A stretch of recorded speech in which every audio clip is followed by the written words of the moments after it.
Today on Mythbusters, it's on video. Mythbusters.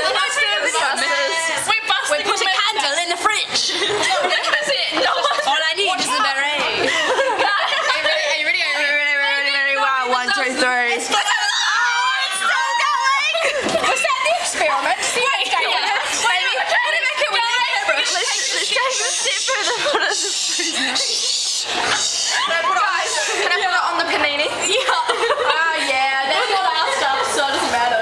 Guys, that worked out. I can't do it, Rose, because I think we're really pissed.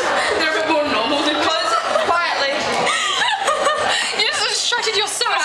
We have secretly replaced the freezer. That's what you did. You did. Trust the reason quietly. No one's back in the fridge. This is true. This is really stealth. This is a candle in the fridge. Just give it my mouth.